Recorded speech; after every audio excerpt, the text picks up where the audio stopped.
தன்னோட பொண்டாட்டி வந்து சாமி கும்பிடலாம், பூஜை பண்ணலாம், என்ன வேணாலும் பண்ணலாம். ஆனா ஊர்ல இருக்க எவனோட பொண்டாட்டி கோயிலுக்கு போயிடக்கூடாது, எவனும் இந்து மதத்தை ஃபாலோ பண்ணக்கூடாது அப்படின்னு சொல்றது இது எப்படி ஜனநாயகம்? அப்படி இது எப்படி சமூக நீதி ஆக முடியும்? அதாவது முஸ்லிம்கள், அதாவது நீ வந்து உண்மையிலேயே உன்னோட கொள்கை கடவுள் மறுப்பு கொள்கை தான் திமுக அப்படின்னு நீங்க இருந்தீங்க அப்படின்னா, நீ ரம்ஜானுக்கு ஏன் வாழ்த்து சொல்ற? கிறிஸ்துமஸ்க்கு ஏன் வாழ்த்து சொல்ற?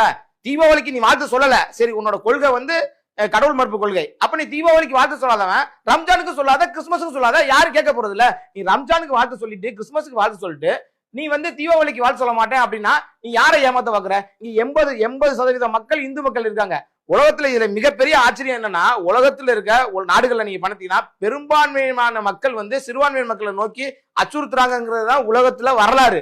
ஆனா தமிழ்நாட்டுல மட்டும்தான் அப்படியே தலைகீழா நடக்குது. இங்க பெரும்பான்மையான மக்களுக்கு பாதுகாப்பு இல்ல. அந்த பாதுகாப்பு இல்லாத விஷயத்தை கொண்டு போறது யாருன்னா சிறுபான்மை மக்கள் கிடையாது. இங்க ஆளுகின்ற திமுக அரசாங்கம் பெரும்பான்மை மக்களுக்கு பாதுகாப்பு இல்லாம அவங்களை அச்சுறுத்துற மாதிரி